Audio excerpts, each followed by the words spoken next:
It's Saturday, welcome to the big match preview. It's rare we do a preview on a Saturday, but Bournemouth are playing on the Sunday, and our opponents this time, Aston Villa. This is the big match preview. If you're new to the channel, new to Back of the Net, there are certain things you can do, right? Yeah, if you're asking me, Sam, I reckon they should click that like button first of all. Just click that, get it done, get it out of the way, then click the bell, you know when all our videos are out, and then click that big fat subscribe button. We really appreciate it, so yeah, get on and do that now.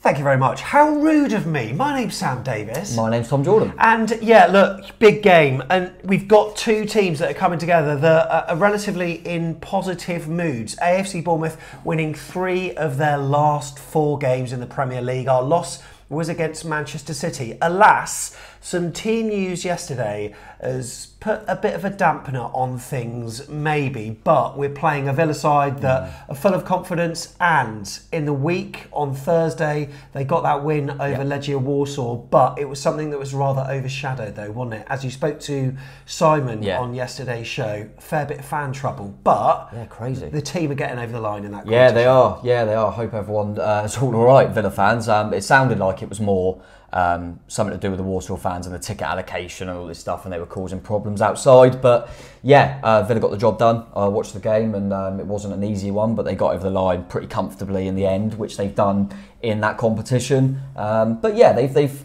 had some tough ones on the road after that. We saw the Forest game where they struggled, so hopefully it will cause some problems, but they managed to rotate a little bit. They're in a really good place. So listen, we're on a good run. I think it's quite easy for us to go, just win the next one, you know, flying. But Villa are one of the toughest teams in the division probably to play at the moment.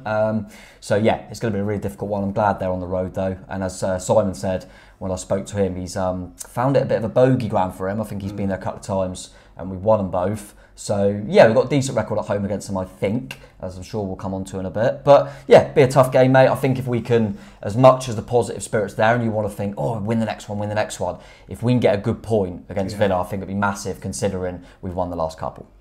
Yeah, so if you haven't subscribed to Villa on Tour, by the way, some of their vlogs are absolutely superb. They go home and away. They're like an Aston Villa version of us, but probably better quality with Max's editing. But they travel everywhere, and every time they come here, I think they're always bemused and amused by the size of our stadium. But I think most fans, when they do come down to Dean Court, they do agree that the view is phenomenal, but hopefully we can make it an awful spectacle for them. The league table though, well, it's not pretty reading when we look at Aston Villa's position. Look, they're a top 4 side at the moment, currently on 28 points, and it's mad to think that after this match week, it could well be that Villa might actually be top of the league. I mean, it might not transpire that way, but you never know. Unlikely, but the fact that mathematically it's possible just says it all. And we went into, when we were talking about kind of our predictions for the start of the season, I remember saying to you, I did feel like Villa would have a good season. Emery's a great coach, but I thought all Europe, I wonder if they'll drop off a little bit in the league.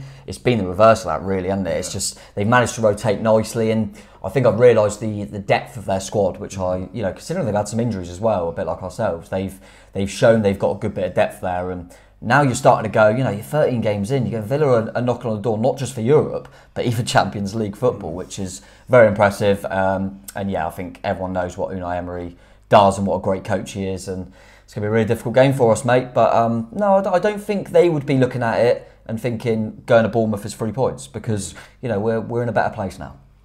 We certainly are. So look, this is what's coming up on Back of the Net over the next few days or so. Tomorrow will be Fan Cam Day. Of course, at full time, Ben is going to be presenting his first Vitality Stadium fan cams. So make sure he is welcomed into the fold by getting on camera. If you're a new face, we'll certainly get you on and get those uploaded ASAP. Then on the Monday, it's going to be a double upload day with the match day vlog. First thing in the morning, we'll do a second look as well. Plus, we're going to do on Tuesday, it's going to be a preview for Crystal Palace. The Premier League show is going to be taking a little break, because otherwise I think it'll be content central for us. So if you haven't already, make sure you press those valuable buttons. Right, should we check out what happened last time against Aston Villa at home? Yes, please.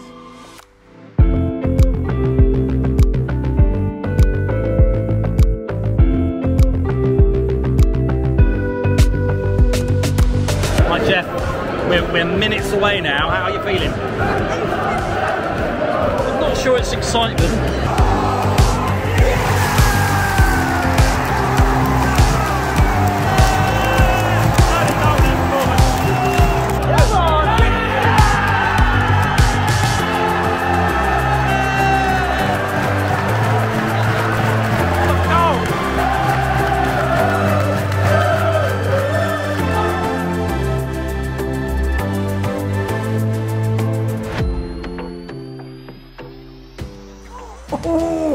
That was a good start to the season. Bring Gerrard back. Bring him back. So look, opening day of the season, and I wasn't there. So it was Tiggs you saw on the vlog footage there doing his thing. But a good 2-0 win. Jefferson Lerma scoring early doors. And then what was it, Kiefer Moore again in the second half. Kiefer Moore hitting the ground running in the Premier League. We're thinking, hang on a sec, he's a decent option here. But a good 2-0 win. After that for Scott Parker, it didn't work out particularly well. Was that his only Premier League win for us? Yeah. Yeah, it was, wasn't it? Yeah, I thought so. So you never saw a Premier League win under Scott Parker. But yeah, I spoke to Simon briefly about it when we were talking about Tyrone Mings, obviously, and he said that was kind of, he's so loved at Villa. And I don't know if you remember, but on the opening day, Gerrard made like a statement and dropped him and didn't start him in the opening day. And they all thought, well, that's weird because they've got Kiefer Moore playing, so they're going to be, and then we scored from two. I think it was set piece and a Kiefer Moore header. Yeah. So yeah, it kind of proved to be his downfall a little bit, but yeah, that was really positive. And as I said, they've had a few defeats to us. I think even when we went down, goal line technology, we beat them at home as well. So we've had some good performances against them, and I really enjoyed that one. It surprised me. I think Ben Pearson started, like it was a bit of a surprise, and we done well, mate. So yeah, more of that, please. So Unai Emery took over as manager at Aston Villa last October. Villa were in 15th place at the time after 12 games with 12 points, which was 1 place and 1 point lower than AFC Bournemouth. But he took his side up to a 7th place finish with 61 points, which was a huge achievement. And on Dan Potts' Football's 12th Man podcast, we were having a debate the other week when I was on. And the question was, who is the best manager in the Premier League outside Pep and outside Klopp? Okay. And I think the panel were pretty much universal. We all gave 3. Do you want to know who my 3 are? Oh, let me try and guess. Who are your 3? Well, Emery's definitely in there. 100%. Obviously, Iraola. No, Eddie Howe. Yes. The last one might take you by surprise. Okay, I'm just thinking now. I'm just trying to rack my brains a little bit. Could it be, if you, not right now, it'd be difficult to say it, but I was going to say maybe Poch as a top manager, but you might go for someone outside the box like Cooper or something. I went for Thomas Frank. Oh, okay, no, that's not a bad shout. Not a bad shout. Because I think what he's done there has been superb. But I think it was undisputed that Unai Emery is just class. And what he's done to Villa this season, mate, they look an absolute threat. And, you know, sometimes you look at the fixture table, most seasons you look at Villa, you think, oh, you know what, we might be able to get something.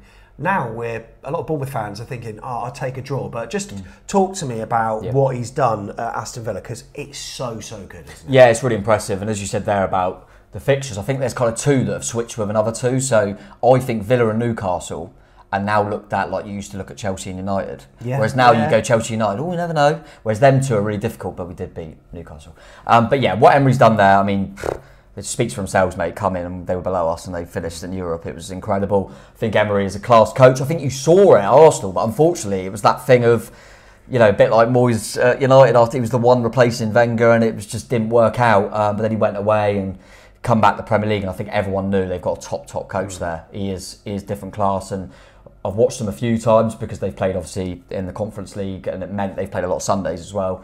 And I've watched them a few times, and the way they play is so kind of methodical, and you think, yeah, you know, and when whoever's playing, you know what they're going to do, and they're really clever, play such a high line. The amount of offsides that teams have against them is crazy. They had a rough start to the season though, didn't they? And absolutely, I mean, a lot of Villa fans must be thinking, okay, how is this season going to pan out? When you're getting smashed 5-1 at Newcastle, it doesn't look good, but look at this turnaround in August. We're just seeing the results on screen. Obviously, they qualified for the Europa League, but yeah, look, 4-0 over Everton, 3-1 over Burnley. They completed that route over Hibs.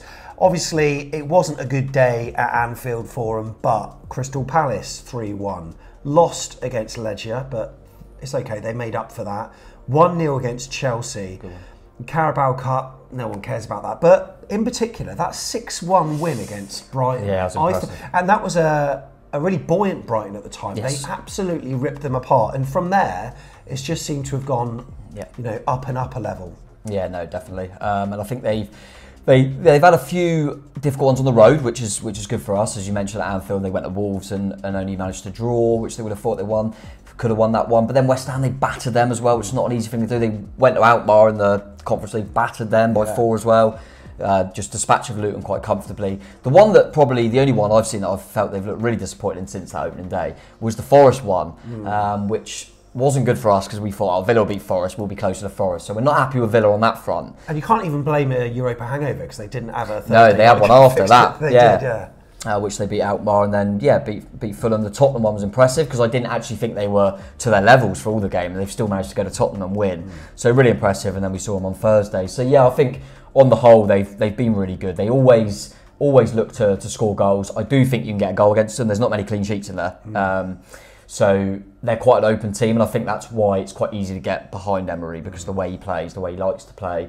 And I think on the opening day, they just got caught out by it a little bit. Probably Eddie did his homework, we know what he's like, and managed to catch them out. And we will have chances, in my opinion. We will have chances, but keeping the door locked at the other end is another matter. It's funny how football sort of changes your opinions of managers, because when Emery was at Arsenal, through watching them, I wasn't overwhelmed. I wasn't underwhelmed, I was just whelmed, if that even is a word.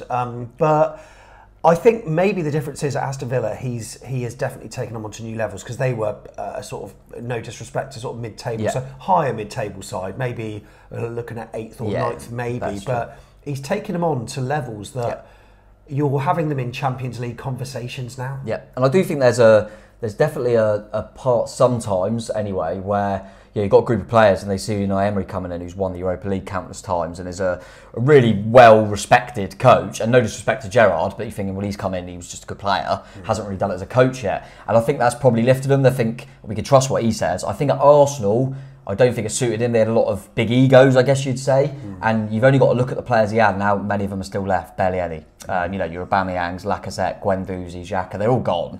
David Luiz, players like that I don't think he had a good mix there. He's come into Villa and I think he's got a lot of good pros there that he's got the best out of. And then they've recruited really well.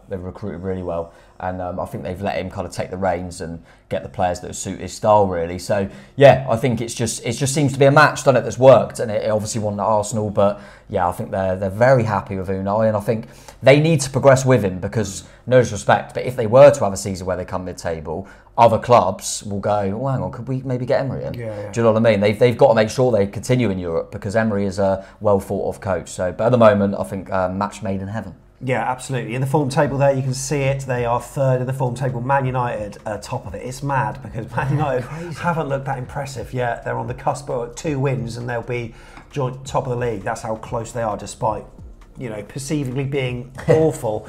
Bournemouth are 10th. Which is nice to see. We'll absolutely take it. What about our head-to-head record? Well, it's actually not bad. It's actually even Stevens. We've beaten them 5 times. They've beaten us 5 times, and then we've also drawn as well. Our first win against them came as a famous one. That was a 3-0 win in Division 3 at the time, 1971. But in the Premier League, we've done all right over them. I remember that famous 2-1 win in the season that I think they got relegated. Oh, that was away from home. Away from home. I think that's where Steve Cook scored that little flick with that little corner routine. Yeah. Because I think they beat us our first Premier League game, didn't they? Yes, they did. And it was Tim Sherwood was manager. It was at Rudiger Steady who scored the header. And I believe that was their only away win of the season. It was the first game. And obviously, they had a really bad time then. Obviously, completely different team. But it does feel like we've had a few good ones. You could counter that and go, the only time we've come up against Emery was at their place. They absolutely battered us. So, it's obviously all context, but we've got a decent little head-to-head against them, I think. Yeah, that last game at their place was a real tough watch for AFC Bournemouth. They were brilliant. It really was. So, in all competitions, Bournemouth have won 5, as I said, drawn 1, lost 5. In terms of their business, mate, arrivals and departures, there's been some notable new names through the door, hasn't there? Yeah, I think the most notable one was definitely Diaby. And he plays off that right side? Yeah, he can play off both flanks, really. Tends to go off that right, can join up with Watkins if needs be, but he's just rapid. And that might be pertinent given the team news that we're going to be providing a bit later on. So he's one that we'll have to be looking out for sure. Definitely, yeah, very, very lively, very quick. He's got a goal threat as well. They brought in Pau Torres at the back, who I think was... I mean, they brought Longley on loan as well, but I think Torres was a key one, particularly when you realise that Mings gets a bad injury. I think it was really key for him to have brought him in. He settled in quite nicely. And obviously Zaniolo, which we were linked with. Yeah, what happened with that? I can't remember what it was now. I believe, because we were flirting with it. Yeah, I think it was before he went to Galatasaray as well. I think it was in the January. And then he had a few injury problems and that. And we seemed to pull out, or we weren't sure if he rejected us. It was a bit weird. He went to Galatasaray, done okay. And then surprisingly, Villa got him in. He started quite well. I thought he looked quite good for him. But as Simon said, he hasn't got the numbers to back it up yet, hasn't scored. And then he's had that. There was a little bit of a thing with the betting stuff, wasn't there? That I think's been cleared, but he's kind of been on the bench since then. And then Tielemans, which was a real clever signing, in my opinion, on a free transfer, really helps the squad there. And he's kind of come in and out. Hasn't started as much as he would have liked, but as we'll allude to with the team news later, he may well play in this one. In terms of losing players, I think the main one was Cameron Archer, wasn't it? Went to Sheffield United. Oh, of course, yeah, it was, yeah. Which was a big sign of Sheffield United, and he's done quite well there. I kind of respected Archer because I thought he's a good player. I've seen him for the younger England teams, and he's a good player. And I think Villa liked him, but he knew he wasn't getting that over Ollie Watkins. So he's gone out to play, fair play. And I think Sheffield are quite happy with him. It's going to be difficult. He's feeding off scraps, as we saw. And I think, I'll pronounce his name, Jaden Philogen. Yeah, he's. I think they've got a buyback option because he's gone a hole, and he's ripping it up. He scored a worldie the other day. And I've watched him a few times for the England Under-21s, and he looks like a player. Yeah. So I do believe, I spoke to Catherine, Villa fan, and she said that she thinks they've got a buyback there because he's someone that could be big for the future. Nakamba went to Luton permanently, I think. Marvellous player. Well played. And Ashley Young obviously went to Everton. But I think they've done some decent business. I don't think they needed to do too much because they're in a good place. But you've got to remember, I think people forget, obviously you've got the Mings injury, but Buendia's been out for ages. And still is out, and he's a bloody good player. Yeah, so they've had some injury problems. Kind of both of us have had some key injuries, really. Are Villa the biggest Midland side? Yeah, who would compare historically? I suppose Forest would chirp up, but for me, it's Villa. If you're going to extend it to that, who would come close? Wolves? No, they go near it. Leicester a Leicester Midlands team, they are, aren't they? East Midlands. Yeah, they won the league, but really. You look at it in the whole picture, you can go now, well, Villa are the best team by a mile, and since I've been about, I'm bloody 32 now, I'm 32, Villa, 100%. It's mad though, that championship run they had. Yeah, really strange that they had that kind of period where... Like they are a huge club, but they almost needed that to sort of rebuild, and look where they are now. I always think as well that historically, I always remember with England games, when they weren't at Wembley, it always felt like they played at Villa Park a lot, and I think that was... It kind of, in my head, Villa Park was always that. And also the FA Cup semi-final. Yes. At Wembley. It was always Old Trafford and Villa Park. And Villa Park. Yeah, true. Bloody superb. All right, in terms of team news then for Sunday's game, we know that Lloyd Kelly was substituted at half-time up at Bramall Lane after a tight hamstring. However, I'm really hoping, Tom, that you're going to relay some positive news because Andoni Iraola had his presser yesterday, as you can see, and you know what? He's smiling in some of his responses there. So, Tom, give me the good news, mate. Lloyd Kelly's out. We have one a week, don't we? We have one a week. It's ridiculous, isn't it? We are so. Both are. You'd say this season, both are. Our best fullbacks are Max Aarons and Lloyd Kelly. Yeah. They're out when you're playing against people like Diaby and Bale. Oh, for God's sake. Is there a cynical side of you that maybe... A little bit. Oh. A little bit. He's had a few knocks. We know that he's being looked at by a number of clubs, including like Newcastle, Spurs and further afield as well. He ain't going to sign a new deal. I'll be shocked if he does. No, I don't. So it's going to be a gamble of whether we go, right, we're not going to get him. We get a little bit of money from him in January, or we just keep him and he goes for nothing. Which I think his agent will probably be pushing for because then he'll get a good signing on fee if he goes for free. There might be some clubs, I was looking at it, I was saying to you off air, that Newcastle and Tottenham are two of the teams linked who have had problems injury-wise, especially at the back. Yeah. So would they maybe feel pressured to go and get Lloyd in January? Not sure, maybe. But there's a part of me that goes, if he's got a slight muscle injury, they've gone, let's see how we do without him and can we cope if we let him go in January? I don't know. But He come off half-time. He's obviously got an injury, which is a real blow. It might, I hope not, but it might be the last time we see him. Potentially. Mightn't it? If he's out for a while, it says weeks, so we'll see. It's mad, isn't it? He's a player that has been up and down with Bournemouth fans. And there have been some times where Bournemouth fans have been saying that, you know, he can't start. You know, this guy cannot start. We'd rather have Mepham in or someone else. And then all of a sudden, you know, some decent performances, and we know he's always had him in his locker. Yeah. But he's shown that. He's really shown that. I mean, that performance against Sheffield United, yes, they were awful, but the way he got forward, he's brilliant. But then, you know, whoever he does sign for, if he does, would he be signing as a left back, as a centre back? Because I mean, Spurs are, like, in terms of their centre backs at the moment, like Van der Ven out, etc. They're in need of someone. Yeah, I think he'd play with Romero while Van der Ven's out. If he went to Tottenham, I think with Newcastle, Botman's out, isn't he? And I think he'd play over Lascelles. And also they've had Dan Burn out, so they know that he can play left back. And Eddie Howe would love him. I think he's a centre back that can play left back, really. But I think a lot of teams go into a free. He'd be natural for that. He's English. He's still pretty young, and little shout here, little early prediction. He'll leave, whether it be January or in the summer. Within a year of him leaving, he'll be in the England squad. I think he'll get a cap for England. I think we look at that centre backs at England. We look at the left side. You know, how long's Maguire going to keep going on for, etc. You're seeing people, good players by the way, but people like Gay, Dunk, getting minutes. I think Lloyd Kelly's capable of getting a few caps. So yeah, I think once you leave Bournemouth, you get a little bit of notice on you. So that would be good. So we'd have Lloyd Kelly, Lewis Cook, and Dom Slanky in the same England side. Yeah, potentially. Yeah, Alex Scott will be in there doing bits. Max Aaron's at right back. So yeah, it'd be a good side. But yeah, no, I think whatever happens with Lloyd, he's shown in recent weeks that he's got them levels about him. And there's a few times you see him, you go, now I get it. I get why big teams want him. Yeah. And listen, he's missed. I think he was out injured for West Ham on the opening day, which obviously we drew.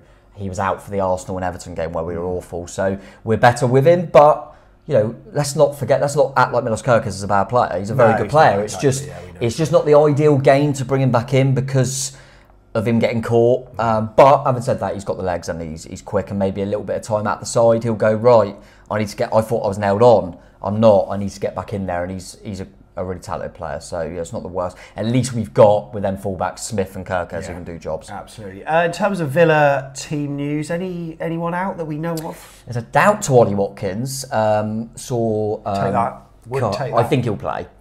He didn't. What did Unai say? 50-50. Yeah. So that basically means 99-1. And there's a lot of people saying, because they've got some big games coming up. Obviously, I think they've got City and Arsenal. Yeah. If I was Villa, obviously I'm not, but if I was a Villa manager, I'd kind of be like, play him against Bournemouth, get a lead, take him off. Yeah. So I think he probably will play, but it's nice to have him as a doubt, I suppose. And Kamara, who has been quite integral for him, defensive midfield position, is suspended for the game after getting that yellow. So that's something we could take from it. But apart from that, they're kind of as they were, if you like. I think they had a few returning in the week. So Moreno got their winner on Thursday. He's been out for a long time, so he won't play, I wouldn't have thought, but he looked good. And Jacob Ramsey's just coming back, so they've got a few more options now. But Kamara being suspended is a little boost for us, but they have got players that can come in and do a job anyway.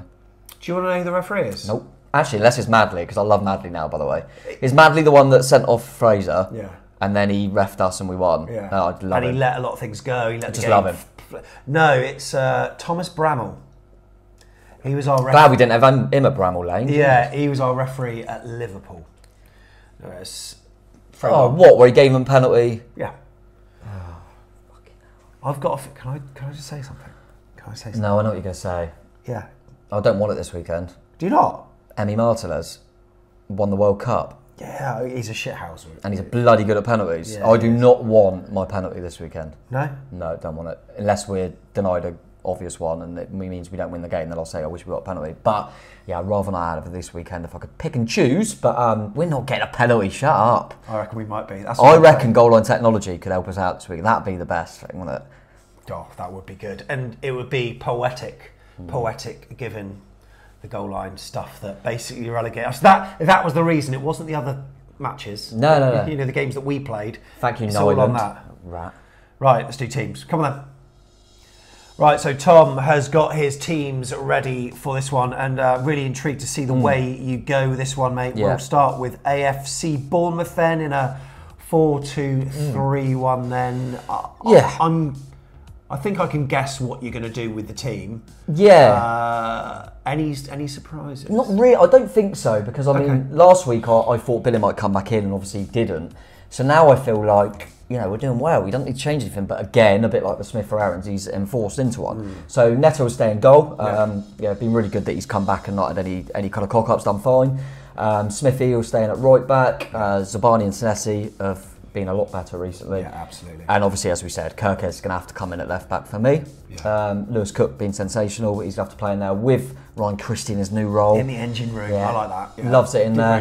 Did really well. He did. Semenyo and Tavernier have to start on the flanks, don't they? They've been brilliant. And you can't drop Cliver at the moment. So there'll be that free and behind Dom Solanke, mate. I can't see how it'd be any different. Unless there's just a tweak and injury and maybe like Cine comes in for someone or whatever, I don't know. Yeah, and I kind of thought, like I said last week, it's too hard to leave Bidden out, but he showed that and then Cliver scores. So I'd be surprised, but like you say, if there is any kind of knocks and stuff. You've got to remember we've got another game on Wednesday, and that's where I feel like whatever happens in this, there might be a few changes, because you go Sunday, Wednesday, Saturday. Yeah, I think you use the squad a little bit more there. So I think people like Cine will get a start. 3 games in 7 days. Yeah, it's a lot of football, mate. That's a lot. And plus we're going to watch the development game as well, so we're going to be 4 games. Why are we doing that when there's loads of games? I don't know. Bring it on. Bring it on. We could watch the women's match on the Sunday after all. There's too many games, mate. Too many games. Right. I'll be there. Are you going? Solidarity. Aston Villa then? Yes, so Villa's one that I'm going to go kind of 4-4-2, put them in a 4-4-2. Who does 4-4-2 is the most outdated formation in the world, but it doesn't work like that, does it? No, and I'll come on to it at the end, because Villa fans will know that we know what they're like, and it changes a lot through it. But I'll start it in this kind of style. Emi Martinez will be back in goal for sure. The rest of them in the Europe. Matty Cash, right back. Konza and Torres will be centre backs, and Digne will be in there at left back. Can I say something? Yeah, go on. You've named 4 defenders, only one of which you've used their first name. No, I've done it again, haven't I? Matty Cash. Everyone does it, don't they? No, like Harvey Barnes is another one. Yeah, no one says Barnes. No one says just Cash. I've done it. I fell straight into it. And I know it's a word in itself, but weird, isn't it? Like even commentators always say Matty Cash. Yeah, so why not just Cash? Yeah, I don't know, mate. I don't know. But yeah, into them kind of midfield 4. I think McGinn will go slightly off that right hand side. Yeah. Tillemans will come in for the suspended Kamara. Douglas Luiz, who I think is their best player, by the way, will be in the middle with him. And then I'm going to go Leon Bailey playing off that left side, and then Diaby to join Watkins up front. With that, Diaby will quite often go to that right. Yeah. McGinn tuck in, and then it suddenly looks like a 4-3-3. Yes. And also Matty Cash, because I'm putting in there that McGinn's on the right, but that's because Matty Cash bombs on. Matty. He bombs on, and then McGinn tucks in. So there's a lot of variations there, but I'm just going to put it out as a 4-4-2. So yeah, that's how I think they're going to go. Obviously, if Ollie Watkins is out, that will change a bit, because will they go for Duran in there and just play a light for light, or will they maybe play a Diaby up front or a Bailey up front? It remains to be seen, but I think Watkins will probably be fine knowing it. Interesting. All right, I wonder how it's going to go. I'll tell you what, I want to know how it's going to go from your perspective. What I want you to do is write your predictions in the comments below. There's a little line there. Make sure you put your comment. Are we going to win? I hope we're going to win. I'm going to come to Tom and ask you what you think. Tom, what are you going for? Yeah, well, I don't need to ask you, mate, because I've got a little WhatsApp from you there. Oh, God, go on. On Tuesday, right? You messaged me going, "We are beating Aston Villa on Sunday." There, I said it. Last time we did that, we beat Newcastle. So I'm with you. I think we're going to win 2-1. No, I don't think we'll win. I want to say positive for sure, because we're playing well, and I think we'll have a good 3 games. These, as we said, 3 games in quick succession. The Lloyd Kelly ones hurt me because of the way they play. Yeah. Watching them, I just think they might have a little bit too much for us. But I was just going positive, mate. Yeah, but because we're at home, and they're so much better at home, they're not as good on the road. I'm gonna try and just go in my heart a little bit and say we can nick a little Desmond. I'm gonna go for a 2-2 draw. Dom Solanke. And I'm going to go a little late Sinistera. Yeah, I'm going to go 2-2, mate. I'm going to go 2-2. But that is me thinking positively, because I think this is going to be harder than many anticipate. Yeah, I agree. I'm going to be reading through your comments and hearting through the predictions that I think are spot on. Basically, if Bournemouth win, I'm going to heart them. So there you go. That's all it is. Really appreciate your time. By the way, just want to say, we went to, on Thursday, the 100th anniversary celebration of Football League football at Vitality Stadium. Tommy Elphick, Frano, Fletch, Brett Pittman, Jamie Hayter, and then we're going back a bit as well. There were plenty of players that were talking there.